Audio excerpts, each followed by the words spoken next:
Hello there, good evening, and welcome to Political Lens on Voice of the People Television, VOP. I am Chukwuma Okoro, and in the next 1 hour, I'll be looking at very topical and trending stories in Nigeria. Well, we'll start with the Supreme Court that has sacked Rivers Local Government Chairman and asked Amaehuwle-Led Assembly to resume sitting.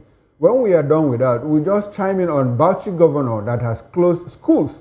For 5 weeks, all the schools in Bauchi State have been shut down to enable students observe the Ramadan, which starts tomorrow. And again, we'll also look at the federal government, states and local government councils shared 1.70 trillion naira in January 2025. Oh well, let's bring in our guest. And our guest is Comrade Collins Amadin, who is a journalist, he's a political analyst, as well as APC chieftain, and he is joining us from our Benin studio. Good evening, Comrade Collins Amadin, and thanks for coming to Political Lens. Good evening, Chukuma. It's nice to be here with you again. I'm really delighted. Very well, good to have you. How is Benin? How is Edo? Like they say, Oba Atokpe. Am I correct? Yeah. So what? Oba Atokpe, he said. Okay. Benin is doing well. We are fine. Okay. How is that? Very conducive atmosphere to live in. Is it raining? Is it raining in Benin now? No. I said the government is giving us a very conducive atmosphere. No, I understand. I heard you that, but I just wanted to know because it drizzled in some parts of Lagos today. No, it's not raining in Benin. Okay. Now let's get into it. We are going to start off with the Supreme Court that has sacked all local government chairmen who were elected on October 5 under the platform of the APP in Rivers State. Now, in a judgment delivered by Justice Jamilu Toko, the court declared the election invalid for grossly violating the Electoral Act. Justice Toko said the action of the Rivers State Independent Electoral Commission is declared void for lack of substantial compliance to the Electoral Act and guidelines as the electoral body continued voter registration even after announcing an election date. Well, the court held that the processes leading to the conduct of a local government election were abridged in clear violation of Section 150 of the Electoral Act. The Supreme Court also, in a related directive, ordered Martin Amaehuwle-Led 27-member faction of the Rivers State House of Assembly to immediately resume sitting and take charge of the legislative business in Rivers State. Now, Comrade Collins Amadin, what was your reaction when you got wind of this information from the Supreme Court of Nigeria? What's your quick reaction? Yeah, I saw it coming because I'm not a PDP member anyway, but the way the whole of River State activities had been for a while, it really caused for worry as the governor was doing everything within his capacity to undermine any other contribution being made either by the court or by stakeholder or by persons who ordinarily had interest and wanted Rivers to work. But he just felt being a governor means you can do and undo. But I'm happy with the judgment that came from the Supreme Court. It had only gone to show that truly no man is God and no man is an island. You can't just wake up and so handedly take decisions that had to do with both the judiciary, both the legislatures, and also the one of the executive. Only you want to administer over it all. Things are not done that way. So I think even when the court first asked them to hold on the local government election, but they refused and they actually went ahead, to do the kind of election they felt would please them. But I am happy with that judgment. And I'm also happy with the other judgment that had to do, with the House of Assembly, where governors, I am. Sometimes I'm only wondering if we're in the same Nigeria, because we had almost a similar thing too in Edo, where the former governor in Edo State, had to operate with about 6-member House of Assembly and deny other 14 members. They were never even allowed in. In Rivers, they were even allowed in. They sat for a while before they had their issues where they parted with. But on that one, they didn't even allow them to even be sworn in, as members that were represented by their constituency. And up to now, the judiciary did not even look into that angle. And it calls for worry for good 4 years. Maybe some people have a way of quickening their judgment, which is good and fine. Because I think the judiciary too really need to live up to expectations, especially when we have similar things of this nature. While one is still at the first stage, the other one has gone through High Court, gone through appeal, and now Supreme had given verdict. And this one is within 1 year or 1 year plus. While you have another that had taken apple of 4 good years and nobody has said anything. The document probably is in KIV, and we think as one Nigerian things should run like that. Because I'm very happy with the way that of River has gone now. It has not given the other 26 members, as might say, the soft spot to really sit down and go about their business. Making the governor know that you do not have right to interfere the way you were doing on the issue that had to do with the State House of Assembly, because they are a complete body that should operate within their own independence. So I want to give kudos to the Supreme Court. Okay. Now, comrade, you have said quite a lot. And obviously you are happy with the way the judgment went. But some other people also are not happy. And you were more like picking on the governor for his interference. The other parties also interfered. And because if you look at it, the judiciary is not even is not free of blame in all of these. It's not my opinion, because a lot of people have also said that, look, the judiciary is complicit in the problem of Rivers State, because at a point, even INEC said, look, we don't even know which judgment to obey, because there are so many conflicting judgments regarding the issues in Rivers State. Now, let's look at the Supreme Court asking Martin Amaehuwle to go and resume sitting. Even when the case bordering on their defection has not yet been dealt with by the Supreme Court itself, which reserves judgment. Don't you think that in that direction that Supreme Court is clearly taking sides? And don't you think that it's more like justice has not been served the other party?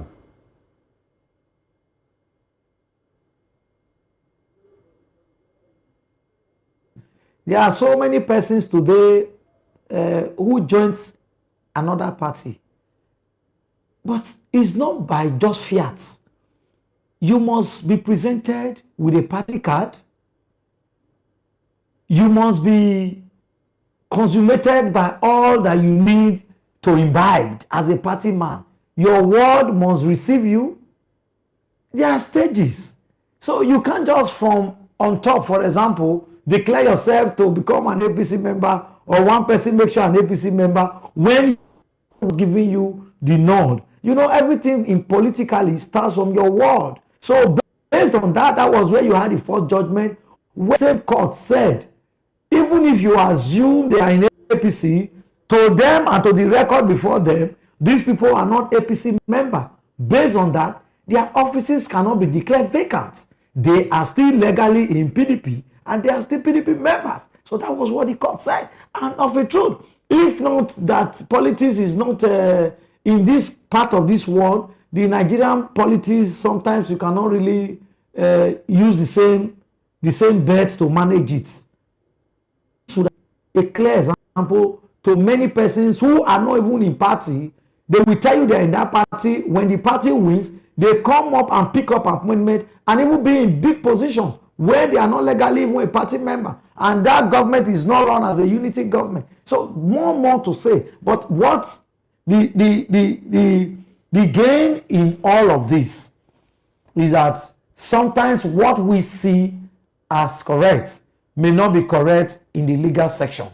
And to the jurist, it is not the way we see it that they see it. The way they have seen it, they have told us. And behold, Supreme Court itself is a law.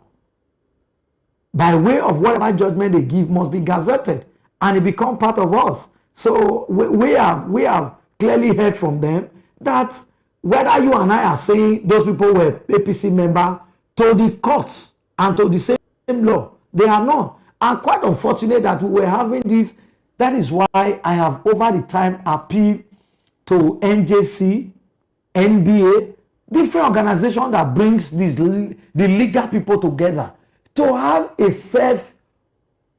organization that people can be proud of, where you take injunction today, tomorrow, even when it has not been vacated, another one come and go to court of same equal jurisdiction and take the same order on same thing on different angle.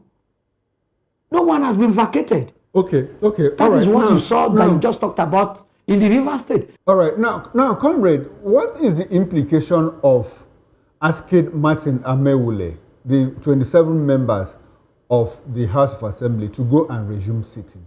What is the implication for Governor Fubara? Do you think there's a possibility that he's going to make peace with them or otherwise?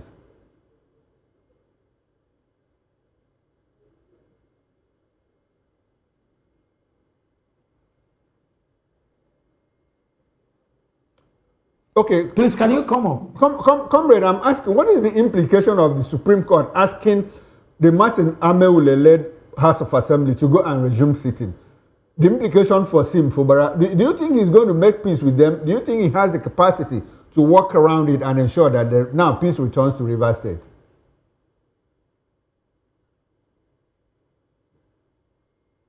Simple. Go back to the House of Assembly, talk to them.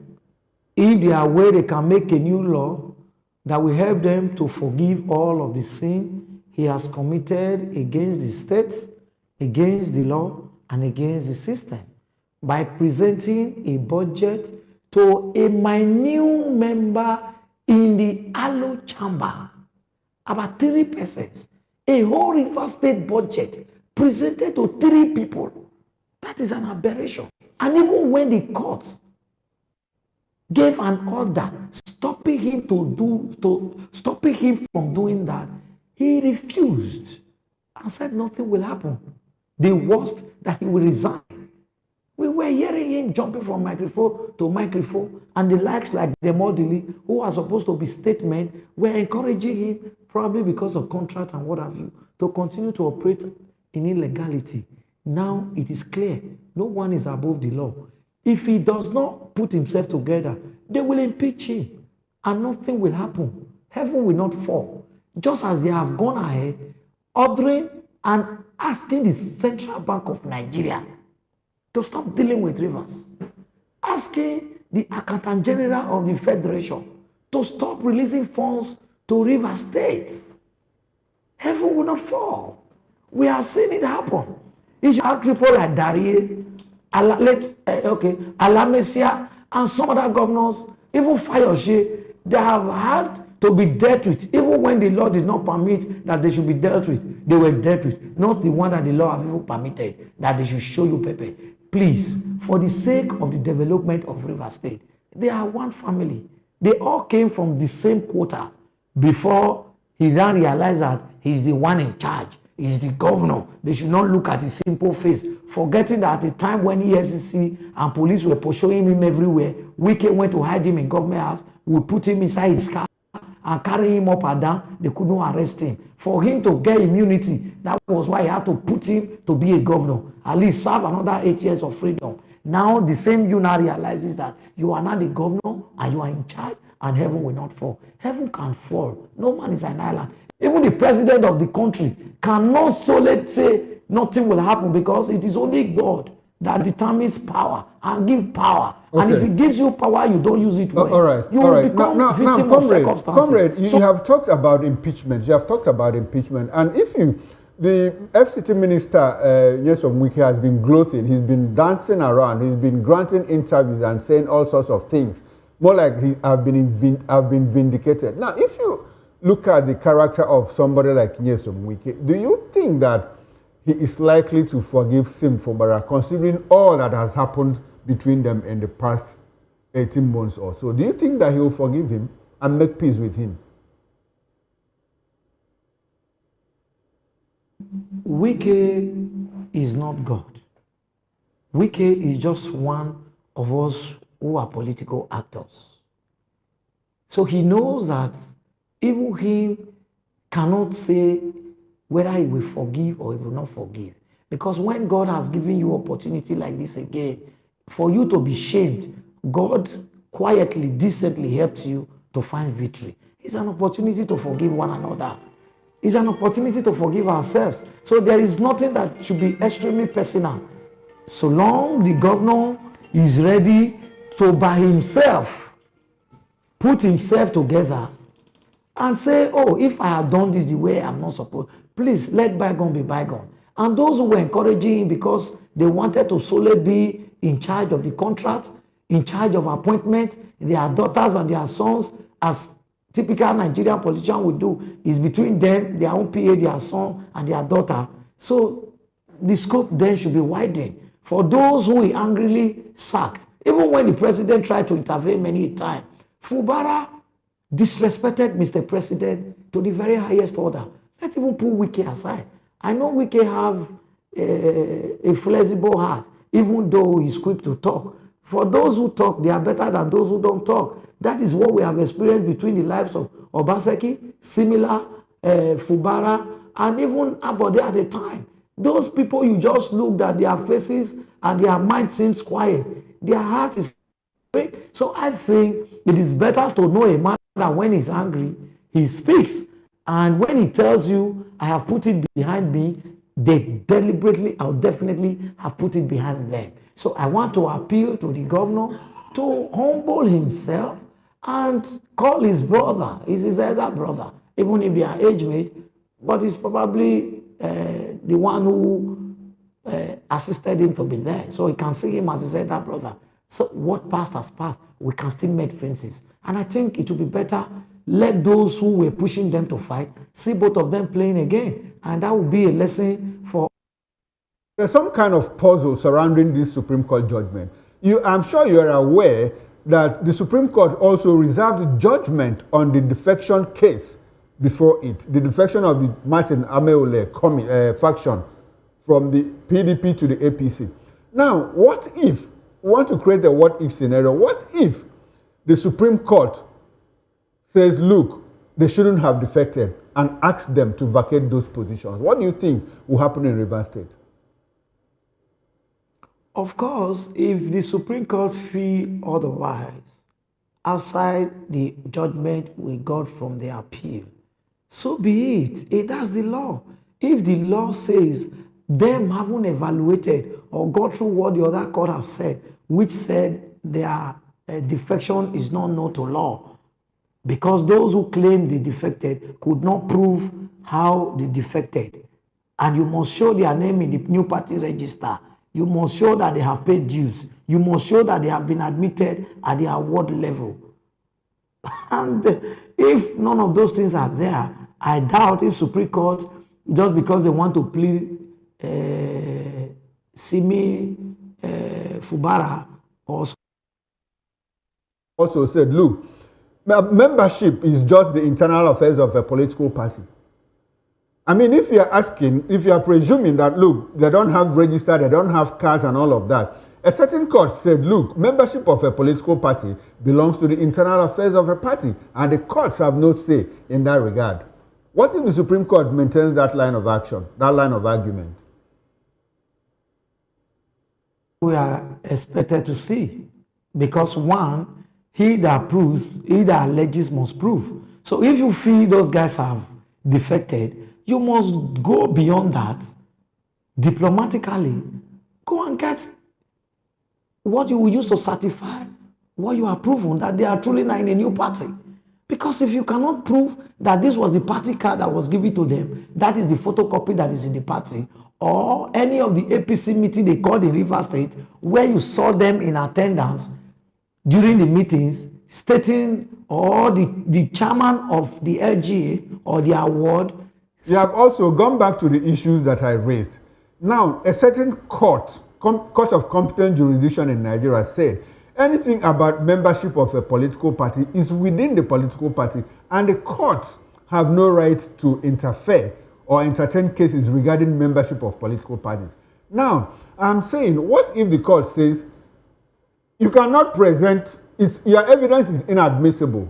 We are not interested whether they have membership card, whether their names in the register, or all of that, and says, look, these people should have not defected from the PDP to the APC, because it is the PDP that gave them platform to become members of the House of Assembly. What do you think will happen in Rivers State?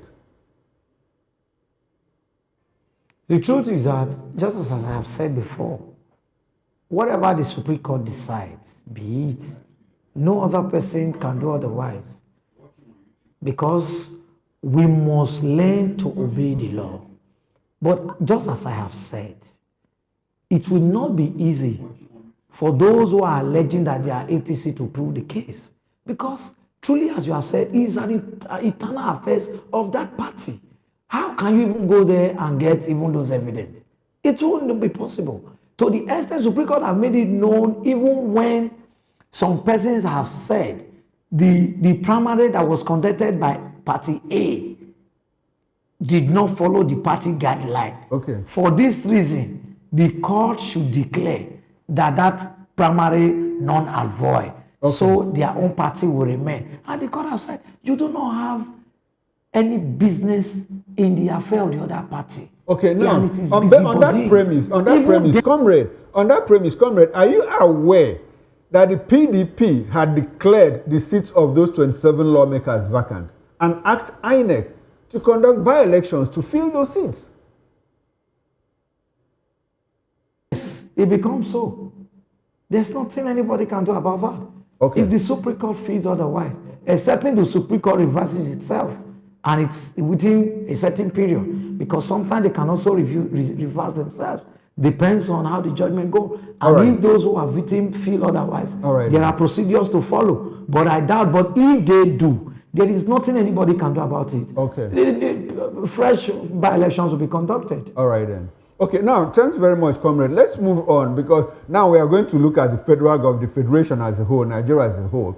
As federal government, states and local government councils shared a whooping 1.703 trillion naira in January 2025 alone. Now, the Federation Accounts Allocation Committee, FAC, shared the sum of 1.703 trillion revenue, naira in any case, among the federal, states, and local governments in January 2025. This is according to a communique made available to newsmen at the end of FAC meeting on Thursday in Abuja, that's yesterday. Now, the communique said that from the 1.703 trillion total revenue, the federal government received the sum of 552.591 billion naira, and the state government received 590.614 billion naira. The local government received 38.353 billion naira, and a total sum of 27.820 billion naira, that's 13% of mineral revenue, was shared to the beneficiary states as derivation. Now, comrade, this money isn't it quite huge? I mean, in just 1 month, the month of January, you and I, we had a discussion on the morning show the other day, I think it was on Wednesday, and we were examining what states have done with all this money. And my question then was that, look, how about the federation, the federal government, as we understand that the federal government alone received 552.591 billion naira in the month of January alone.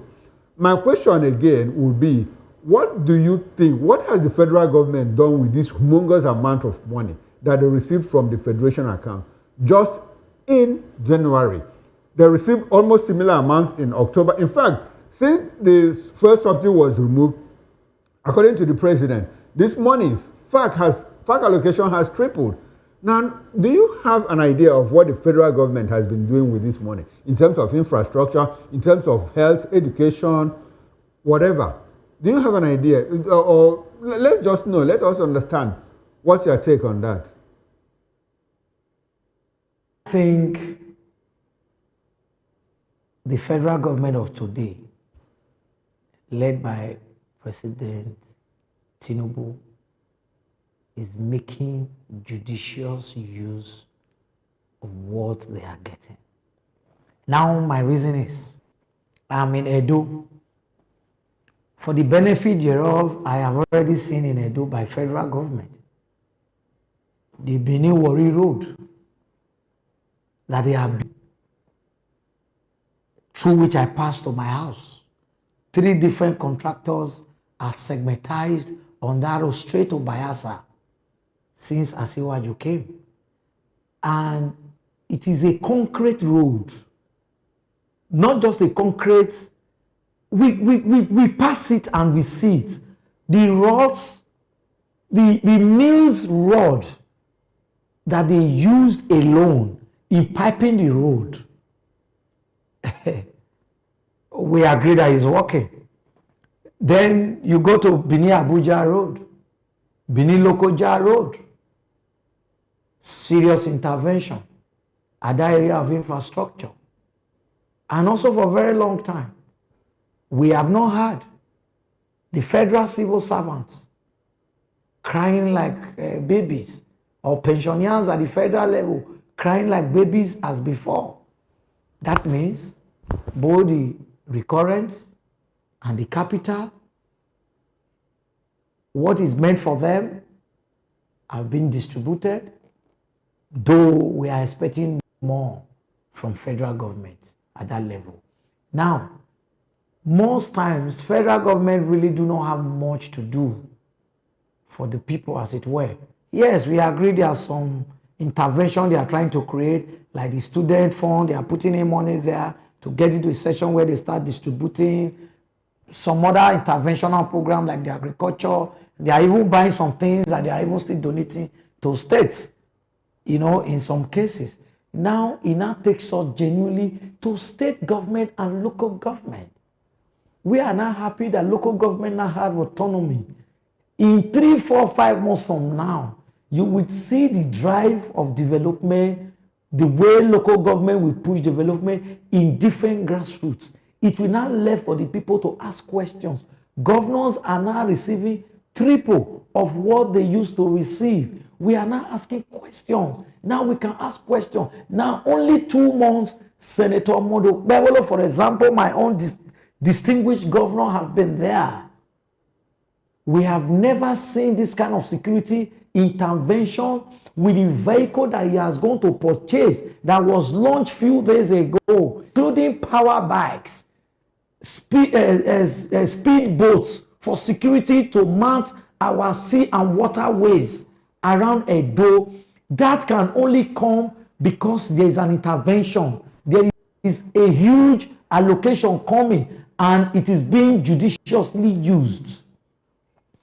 Many of the state governors are not making good use of what they are earning. Otherwise, no Nigerian should still be crying. Now with what they are earning, we are expecting them to diversify. Stop waiting for oil. This is the opportunity to build agriculture.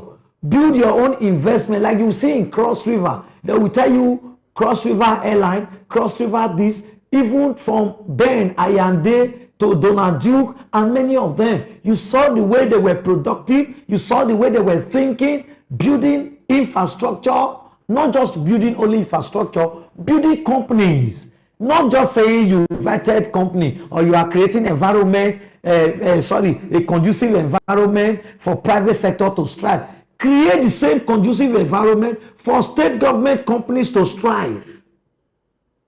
So that you can also make your own employment, even as the private sectors are making employment. The same thing should be replicated at the local government levels.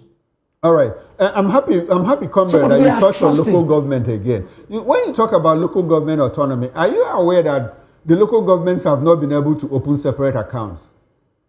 CBN said that about a week ago that, look, there's a problem in local governments opening accounts. So the money still goes into the JAC, Joint Allocation Account Committee, between the states and the local government. How autonomous is that system? I'm very much aware that they are seriously working on that. Those are normal hiccups you can see when you are trying to build a new system. The president is bent on giving local government its full independence. Because, you know, when he was a governor in Lagos State, you knew what he went through. He wanted to create more LCD, you know, for us to have a more grassroots system where the people can directly benefit.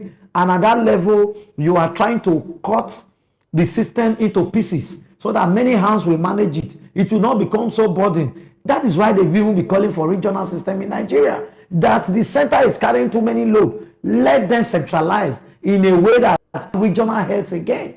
so that regional heads and governors can work in collaborations, and before you get to the center, most of those problems would have been solved. So I can assure you that between now and the next few weeks, they would have sorted those problems out. Okay, I like your optimism, but a lot of people also are very cautious when expressing this kind of optimism. If they understand the kind of vice grip that governors have over local government areas, and more like this is coming from, they have a standpoint based on what the Constitution says, that the State House of Assembly, which in most cases are under the thumb of the governors, are empowered by the Constitution to make laws for the good governance and administration of local governments.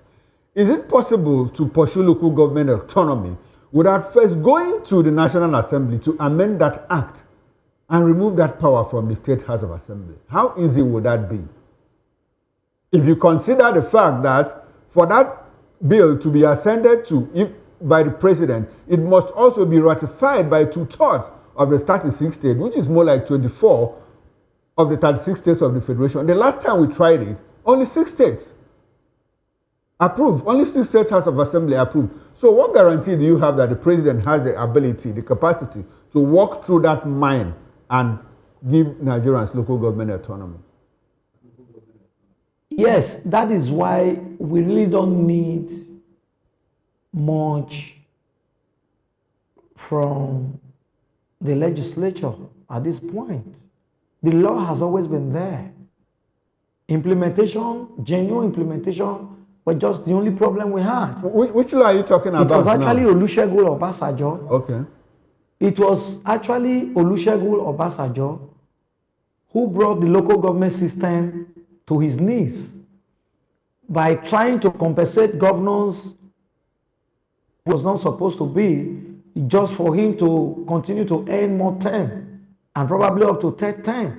But unfortunately, it didn't work because there is no law that joins them together. Go and find out. The Supreme Court has ended it. We don't need them. The Supreme Court itself is a law. They have done it. They have said Comrade, because the Supreme Court of the Federal Republic of Nigeria cannot change an act of parliament. Are you aware?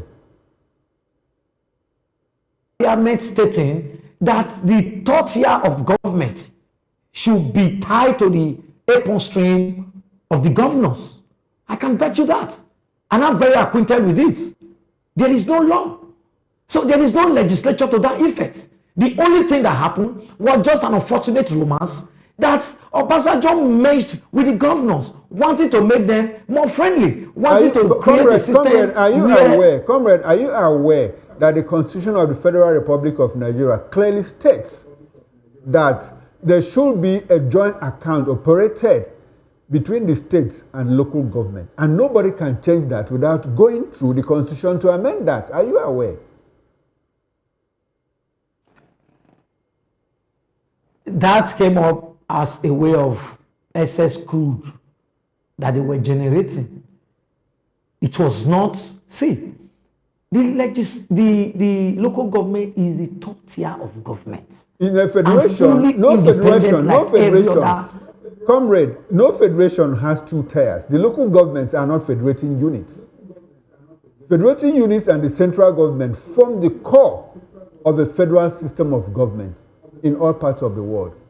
There is no way that you have 3 tiers that are federating units. Now, let me tell you, the independence of the local government have always been there.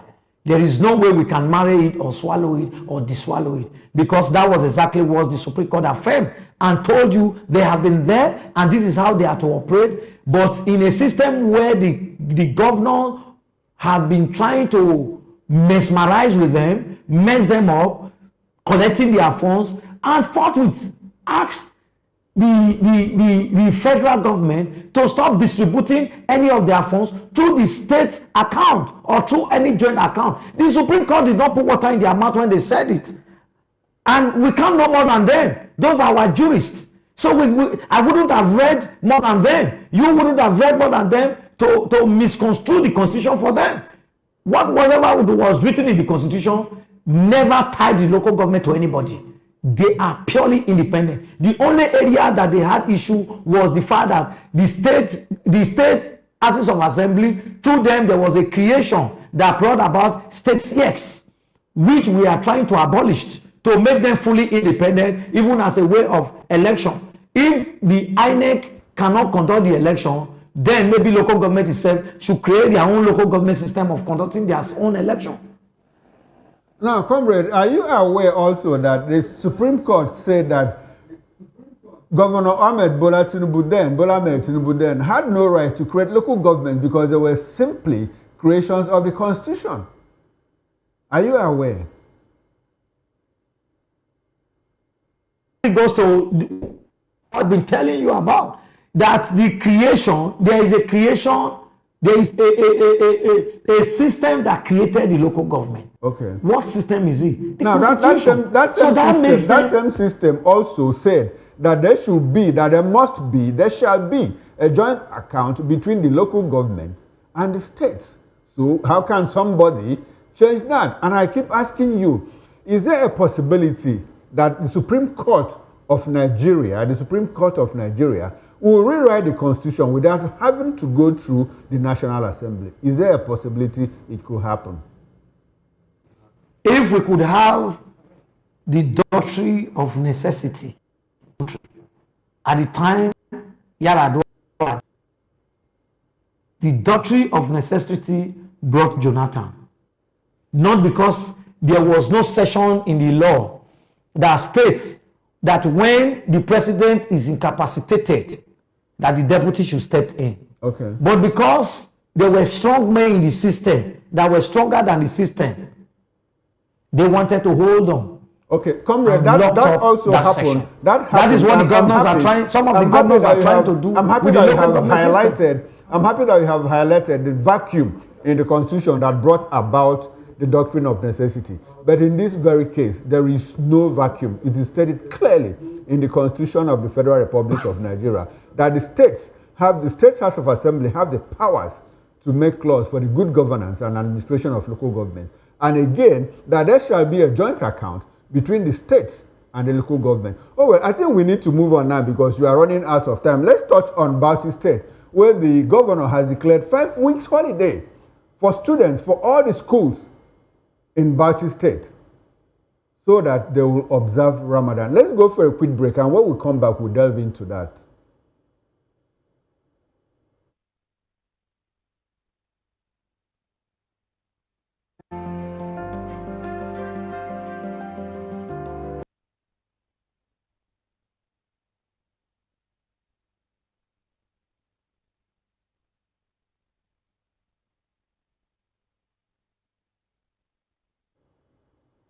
And thanks for staying with us. The Bauchi State Governor Bala Mohammed has closed down all schools in the state for 5 weeks to enable students participate actively in the Ramadan exercise that starts tomorrow, the 1st of March 2025. Following the announcement, some parents have condemned the break as wasteful and said that it was unnecessary to close down schools, as this will further add to the increasing number of out-of-school children, for which Bauchi State accounts for a very high percentage. Now, Comrade Amadin, thanks for staying with us as we delve into the last topic of discussion. Yesterday, the Bauchi State Governor Bala Mohammed declared 5 weeks holiday, for schools, all the schools, primary, secondary, and tertiary institutions in the state, and asked them to proceed on a 5-week break for them to observe Ramadan fast that starts tomorrow. I think Ramadan will last for about 40 days or thereabout. What's your quick reaction to this situation?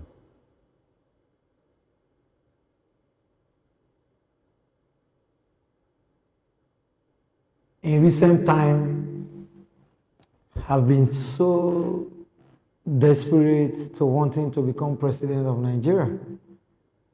And based on this, he's trying to do everything to see if that will make the people love him. And this is not the way to go. What he has just done completely shown that is outside the feelings and the yearnings of the people. How can you give a wholesome 5 weeks for students to stay at home? Stay at home doing what? Observe the Ramadan. Even in the observing of the fasting, there are limits to it. Children or sick people are quite exempted, to my knowledge. So how can you now say a whole 5 weeks? Do you know what that means in the calendar? Yeah, but the governor also said that the State Ministry of Education, the State Ministry of Education factored the 5 weeks in their academic calendar. Comrade, did you get that? The governor stated clearly in his announcement, in his speech, that look, the 5-week break, that it was factored into the academic calendar, and that students are not going to miss anything. So if you're talking about the time loss, how Oga? He himself, the word itself is already running. When you mean they will not miss anything, are you going to change November and take November back to June? It's not possible. Or are you not going to tell me when they are supposed to be on holiday with other counterparts that they won't be on holiday? They will now then start their own. As like that, even if you want them to participate, at least 1 week is enough for them to participate a little. Not them the whole of 5 weeks. Doing what? They are even children. Do you want to give them oxa? You don't do that. So I think there should be a way things should be done. Bala Mohammed, take it or leave it. You have not done well, because even at home, are supposed to be learning, is special burden on the parents. Even when some of the parents are observing this fasting, they still go to work to go and fed for the family. So who are they going to leave these kids for at home when they are supposed to work? Me is declared 5 weeks holiday for the civil servant in Bauchi state, so that they can take care of their family at home, and he will still pay them salary by not getting IGRO. You should tell them, because it's extra burden on the parents. Sometimes even sending your kids to school, more like asking somebody to help you them while you are at work. Other benefit that they are. So who are you now asking them to keep them with? Because the parents must think they are not observing fasting at home. They are only observing fasting while working or in the office. They know they are observing fasting. When it's time to pray and break, they go and pray and then break. That does not stop their communion with their God. So, but these children you are not asking to stay at home. What do you want them to do? Some of them, their parents will take meal along with them. Okay, my child, fast till 1 o'clock. When it is break your fast, pray, take your meal, and resume. I think you should have a review what he has just said. Okay. Now, comrade, parents also. I want you to talk a bit about the situation of out-of-school children. Is it that the governor is quite insensitive? Because parents also say that, look, because of this 5-week break, a lot of children would certainly not go back to school, and it adds to the number of out-of-school children in the north, for which Bauchi has a very large percentage. I want us to interrogate the activities of northern leaders. Leaders from the north have held sway for a very long time. Out of 64 years of this country, 46 years have been in the hands of leaders from the north. Yet, the north accounts for the highest level of poverty, the highest level of out-of-school children, the highest level of insecurity in all of this. Do you think that northern leaders should not apologize to their people for what they have caused them in the past years? They are deliberately doing it. Because do you know why? That is why they will tell you that the election they do in the north is one way. When they pack all of them and put in one place, they give them Indomie and some funny things, they will tell them face here. So whoever they tell them to face, they go back there. But their children, they will take them out, give them little education. At the age of 25, 26, they are already in House of Reps. They are already in Senate, even at the age of 30-something. Why even we from this other part? Because we take time to go through education. Even some persons who haven't gone through my own, I had my master's over 10 years ago or 11 years ago, but I'm even still struggling to attain a certain position because the other persons at the queue, we are all intelligent, we are all well-read, we are all standard. So nobody can easily undermine anybody. But over there, once you can get first degree, your parents make you to have first degree, they begin to push you to the level. Like for example, you see, I don't want to mention names, but there is one now that the son, the former governor, that the son is in House of Rep today. Very young boy, is almost like my senior son. He's in House of Rep and his mouth is doing toko toko toko. He cannot even construct what is supposed to be. He doesn't even have knowledge of anything. But at the end of the day, he's making so much money at his age already as a House of Rep member.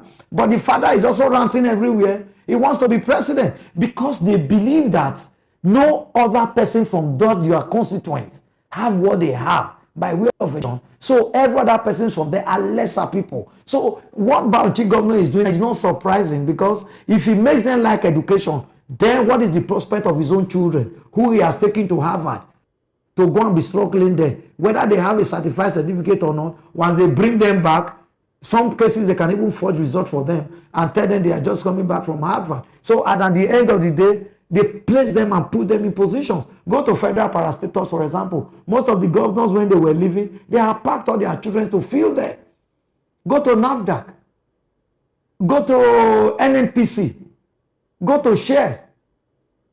Go to the big companies you have in this country that the government even have any percentage at all. They have all filled them with their children. While we are outside struggling to find survivor, they don't care. So if he's doing this, I can bet you it is deliberate. That is why they have perpetually kept their people there in that manner. They don't want them to have knowledge. They don't want them to grow. That is why you can see even child abuse that is happening there. They will pack all of them and marry them together. Marrying 300 girls to 300 small boys. Where you are supposed to be thinking of how they will go to school. But you can't do them over here in the South. We are running out of time. Comrade, can we have your concluding thoughts on the issues that we just talked about this evening? Quick one. Like 2 minutes if you can. Wonderful. Rivers State Governor, to please know that River comes first before him. He should put his heads together, take away pride, harness all the interests that are concerned, and let Rivers move on. For the Bauchi State Governor, please, my brother, you have made so much money, even as minister, as senator, now 2 terms. Please allow others to still have education that you had, so that they can also advance. Allow them to go back to school, please. It is not compulsory fast. And even if they have to fast, they will break along the line and resume their lecture, because they need to also advance. And I want to say to Nigeria, please let us learn to hold our governors, our senators, and ask our rep members some salient questions, especially with all these enumeration that are coming. You see some senators, the way they are doing their oversight work, sometimes they are just more like a governor. You see the way they are performing. While you also have some who are not doing anything. Like those South where I come from. Since my senator became Senator Nada became a senator, I have not even seen him once, and he has never come to the constituents to even discuss with anybody or call for a town hall meeting. So I think there is need for us to really genuinely start asking these people questions, because they are collecting so much on our behalf, either as a constituency project and what have you. So I think we shouldn't leave this boss for Mr. President alone. Let us begin to call our leaders to order. Let us begin to ask questions, as Nigeria need to move forward, not because one man is just there to push it. We must all come together to push it and make Nigeria worthwhile. All right then, now this is where we end this edition of Political Lens on Voice of the People Television. Big thanks to Comrade Collins Martin, who is a journalist and political affairs commentator. He's also an APC chieftain, and he's been with us in the past 50 minutes discussing critical and topical issues in Nigeria. Thanks for coming to the show, Comrade Collins Martin. Now, Political Lens returns on Monday at 6 p.m. Please do have a date with us. I am Chukwuma Okorobe. Please join me tomorrow, Saturday, March 1 at 3 p.m. for the Diaspora Perspective show. It promises to be very, very interesting. Enjoy the rest of your weekend, and bye for now.